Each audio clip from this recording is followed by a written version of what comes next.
Hindi totoong may himala. Tayo ang gumagawa ng himala. Tayo ang gumagawa ng sumpa. Walang himala. Hello? Anybody home? Sanay tayong makita ang komedyanteng si Ate Gay na masaya, nagpapatawa. Ano, iiyak ka na naman?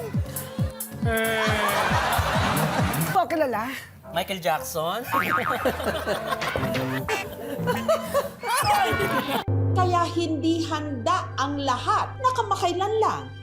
Nakita siya rito sa Kapuso Mo, Jessica Soho, na ganito ang kalagayan. Pinahihirapan ng napakalaking tumor o bukol na tumubo sa kanyang liig.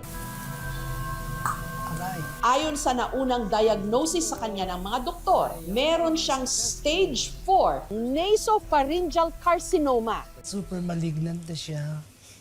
Kasi napabayaan ko siya ng todo. Masakit pakinggan na may cancer ka, mamamatay ka na. Yung hindi ka naaabot ng 2026, yung wala nang lunas dahil hindi na pwedeng operahan. Hindi ko alam kung totoo o hindi. Bakit ganun? Alos araw-araw umiiyak ako. Wala nung pinanganak ako. Mahal ako ni Lord. Kailangan ko po ng himala. Kailangan ko po ng dasal. Kailangan ko po ng lakas.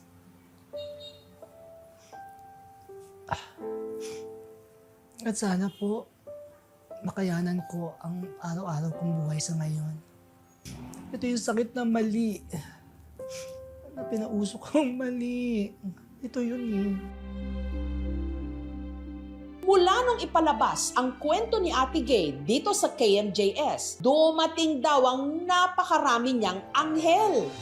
Bukod sa mga nagpadala ng pinansyal na tulong, ang pinaka-pinagpapasalamat ni Ate Gay, meron pang libreng sumagot ng kanyang radiation treatment at chemotherapy para mapaliit ang kanyang bukol. Meron pang ang estranghero na nagpahiram sa kanya ng libre ng condominium unit malapit sa ospital kung saan siya nagpapagamot. Makalipas lang ang halos isang buwan, kinamusta ko si Ate Gay. Kung noon, matamlay siya at hirap gumalaw.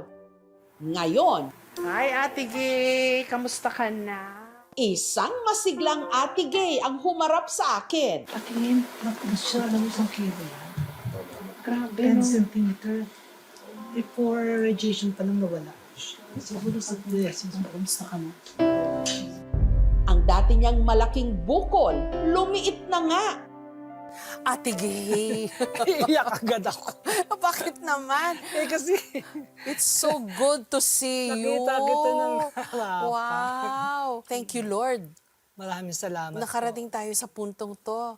Nagchichikahan at napagtatawanan natin yung pinagdaanan mo. Correct. May himala. May himala kasi wala na siya. Dati kasi may mga meron dito nakikitang bukol. Ngayon ito, lumaban siya. At saka dahil sa mga prayers. Ayan. Ano yun, dati hindi ka makatingin siguro ng Hindi po, pakanan, no? Hindi ako makaganon. Oo, ngayon, pwede Ngayon na. pwede na. Tapos wala na siyang bleeding. Nag-start up ng malaki siya hanggang nag-graduation ako. 4th time. Wala na siya. May isa pong anghel, dinala po ako doon kasi libre po lahat ng medicine and radiation and chemo. Lahat naman po ng doktor na tinanong ko doon, sabi gagaling daw. Ano bang ginawa? Tinanggal mo na yung Hindi bukol? po, wala pong tinanggal. Ah, wala. Radiation lang po. Himala. Himala Ah, siya. so umimpis. Umimpis siya. So hindi inopera. Hindi inopera. Ngayon, kung hindi siya matutunaw, operahan. At yung balat ko ilalagay daw dito. Sabi na, kumbaga may plano sila. May hope na sinasabi sa akin na gagaling ka. Oh, itong mga doktor na nagpapagaling sa'yo ngayon, Stage 4 pero pataas. anong ibig sabihin? Walang cancer sa baba. Hindi kumalat. Ganun. Kumbaga may chance. Malaki ang porsyento na gumaling, na mawala yung cancer.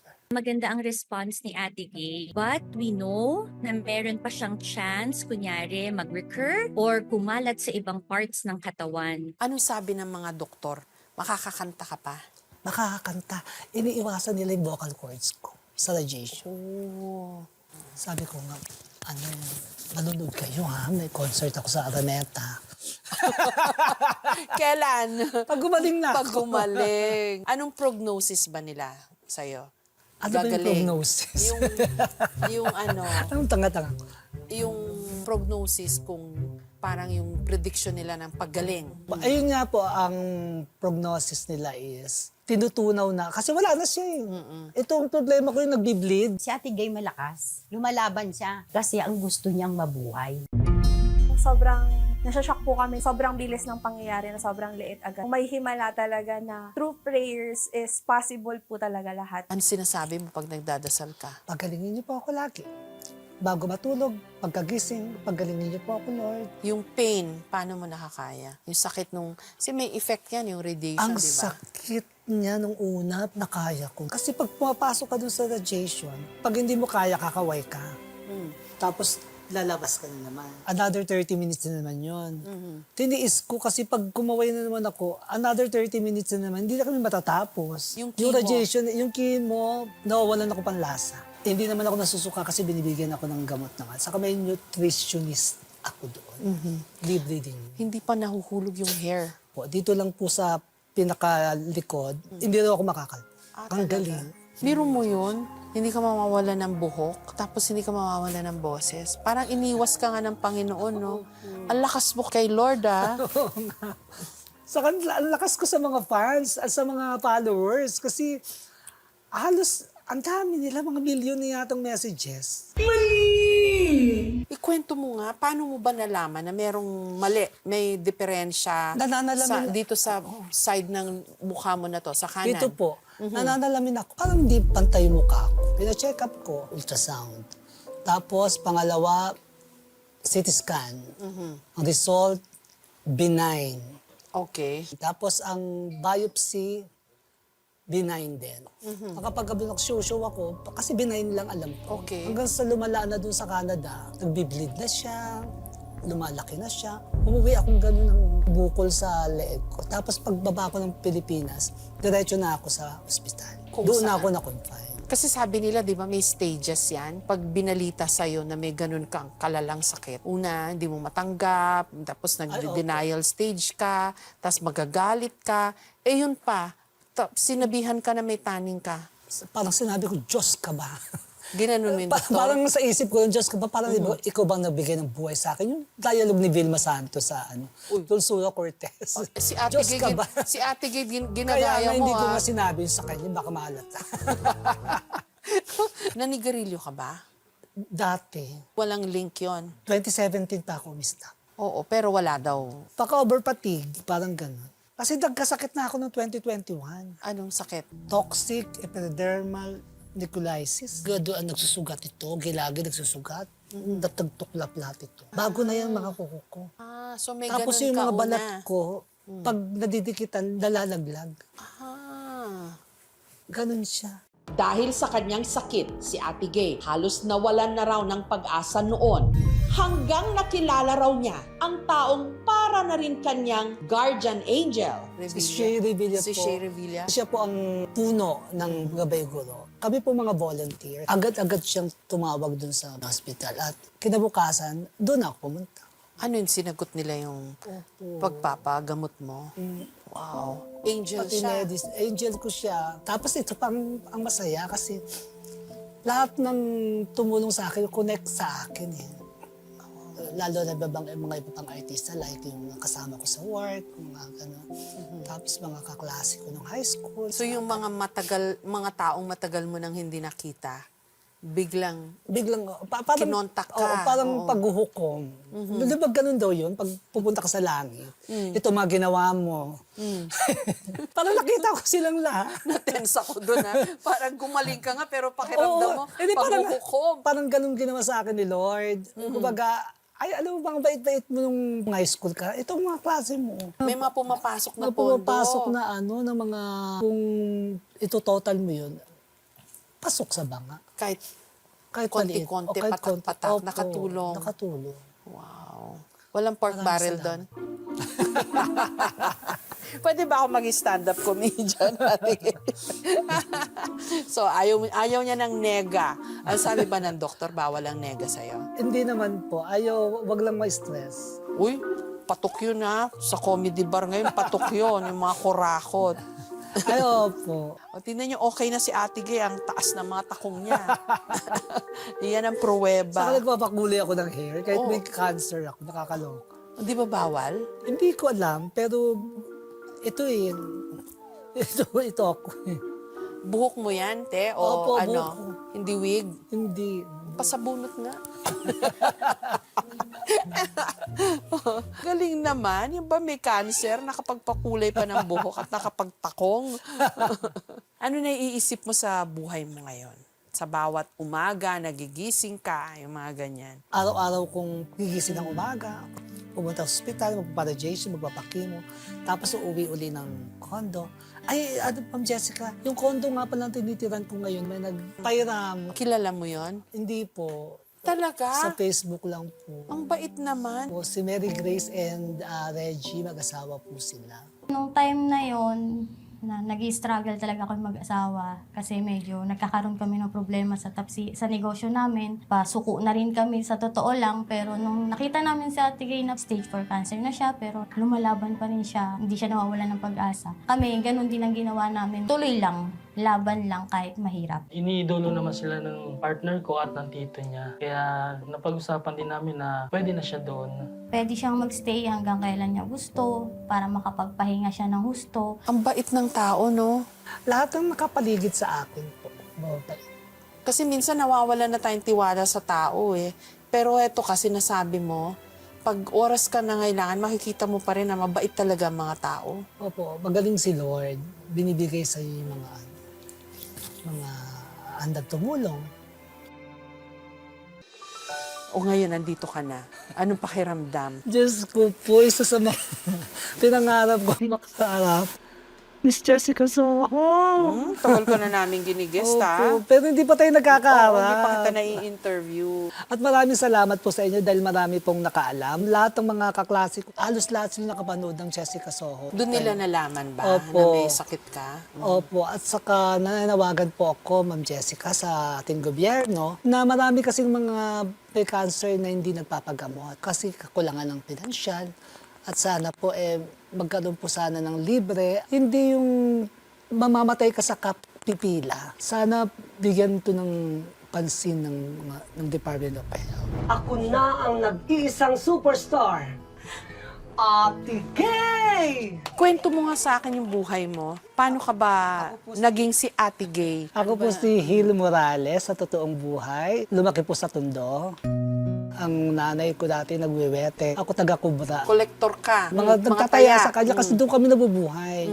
Naglalabas siya. Hindi ako makapag-aral kung hindi ako mag-working student. Unang-una, pagka-graduate ko ng high school sa Department of Labor and Employment as dishwasher. Habang nag-aaral ako sa PCU na mas mataas pa sa akin yung hinugasan ko. Tapos umiiyak ako kasi bagang-baga na yung... Di ba pag naghugas na yung pinggan, yung namumuti ito. Tapos nagsusugat-sugat. Umiiyak ako sa nanay. Tiis-tiis lang, sabi ng nanay. Tapos nag-janitor din ako sa University of the East. Tapos isang beses, nag-audition akong waiter with good singing voice. Hindi ko alam na singing cooks and waiters yun. Yung kumakanta habang nagsiserve, napasa po ako doon. After 5 years, nag-comedy bar ako sa Music Box. 1995, uso yung The Floor Contemplation Story theme song.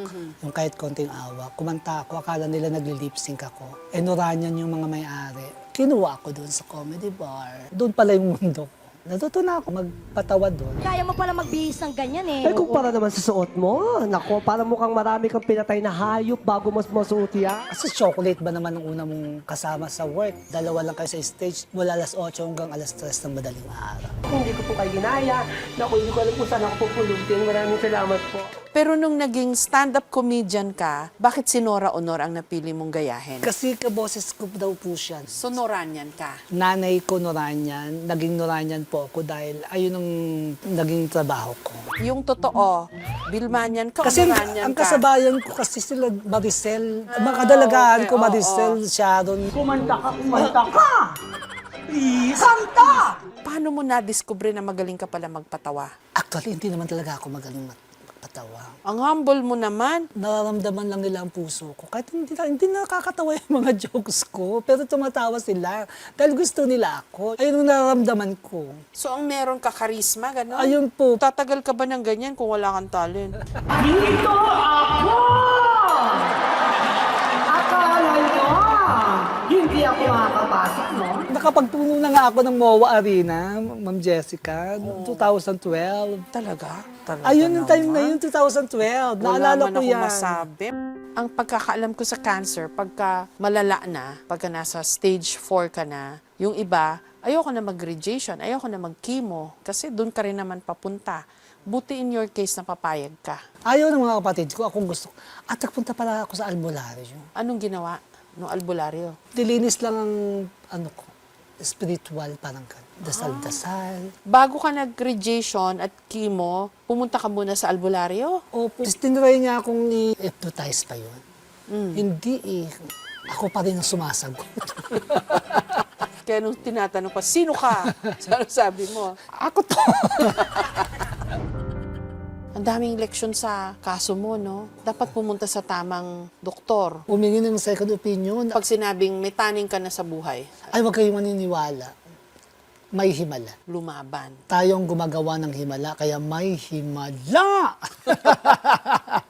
No, Laban! Nitong nakaraang linggo, sinamahan ng aming team si Ate Gay para sa kanyang radiation therapy. Nakipagkulitan pa siya sa mga nakatoka na radtech o radiologic technologists sa kanyang therapy. Naging kaibigan niya na raw sila. Tapos na po yung session natin for today. Asan ako?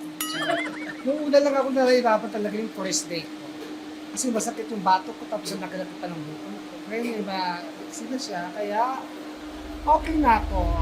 Sinamahan rin namin siya sa kanyang pagpapachemotherapy. Sa ganitong klaseng cancer, ang treatment po is concurrent chemotherapy at radiation treatment. Ito po ay maglalast for around 7 weeks po, 35 sessions. At dahil mahaba-haba pa ang laban ni Ate Gay, para mas mapalakas ang kanyang loob, may inihanda kaming sorpresa. Ate Gay, magpagaling ka ha. At excited na kami ulit na makasama ka sa Entablado. Okay? We love you so much and see you soon. Hi Ate Gay, kasama mo pa rin kami sa pagdarasal na sana magtuloy-tuloy na talaga yung pagbuti ng kalagayan mo. Hi Ate Gay! Advance congratulations sa treatments mo. Very good ka. Always magdasal and good luck on your journey. Tuloy lang po tayo sa treatment natin. May himala! God bless you, Ate Gay! Natutuwa ako kasi ayan yung mga talagang kasakasama ko ngayon sa laban. Ginagawa ko lang masaya ang sarili ko. Kahit alam kong hindi pa ako magaling. Sumasaya dahil sa kanila. Tinatanong mo ba, bakit nangyari to sa'yo? Hindi. Ayaw ko kasi magbuhat ng sariling bangko. Nabuhay ako kasi ng mabuting tao. Binalik sa akin ni Lord yung mga pinagagawa ko dati. Kasi naging mabuti ka, kaya ikaw naman ngayon ang binibigyan ng kabutihan. Opo. Anong lesson doon to be learned? Kung anong tinanim mo, siya nga anihin mo. Anong balak mo na ngayon? Ang balak ko, pagkatapos po nito lahat, magpapahinga po ako. Magpapabalakang. May ganon? Magpapasus. Hindi po. Magpapahinga po ako tapos babalik sa comedy bar. Sa comedy bar, sa mga out of town show, out of the country shows, tapos tutulong sa mga may sakit. Ba? Like, pag may mga pa-show. Maraming salamat na binahagi mo yung kwento mo sa amin. At dahil At doon, mas mga- naging daan kami para mabigyan ka ng tulong ng ibang tao na nagmamahal din sa'yo, di ba? May mga sasalubong ako sa mall. Ang mga cancer, gumagaang-gaang daw yung mga pakiramdam nila, nakikita nila ako. Tawag nga sa akin, cancer queen. Concert. Okay ba sa'yo yung bansag na yon? Concert nga, concert. Si Bubay kasi, star for all seizure. Anong mga lessons in life mga natutunan mo dito sa pinagdaanan mong krisis? Lagi tayo magdarasal sa pang-araw-araw na lahat ng gagawin natin, dahil nakakalimutan natin pumunta sa simbahan, magdasal, tumawag kay Lord. Congratulations sa bagong buhay. Pwede na akong mamatay kasi... Huwag naman. kasi na... Ano ba? Nakaharap na kita. Para naman ako, pag nakaharap mo na ako, pwede na mamatay. Oo. Diyos ko, lahat ng tao, pwede ka, ikaw ang pangarap na makausap. Instrumento Thank lang you tayo po, lahat ng Panginoon. Thank you. Pagaling ka pa, ha? Mabuhay ka.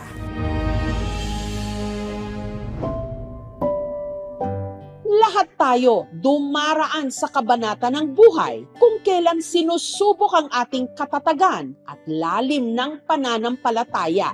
At kapag umabot tayo sa puntong parang wala ng pag-asa, alalahanin natin ang pinagdaanan ni Ate Gay. Mantakin niyong tinaningan na siya ng buhay, pero patuloy pa ring lumalaban. Siya ang patotoo na katulad ng kanyang sinasambit, may himala. merong himala.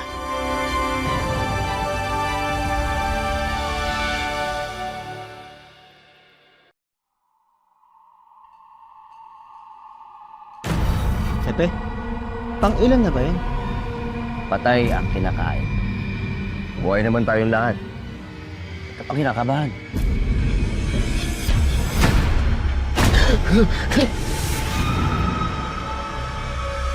Huwag mong kalimutan. Yan ang gustong mangyari ng kalaban. May isa pa kain. Isang ano? Isang kagaya mo.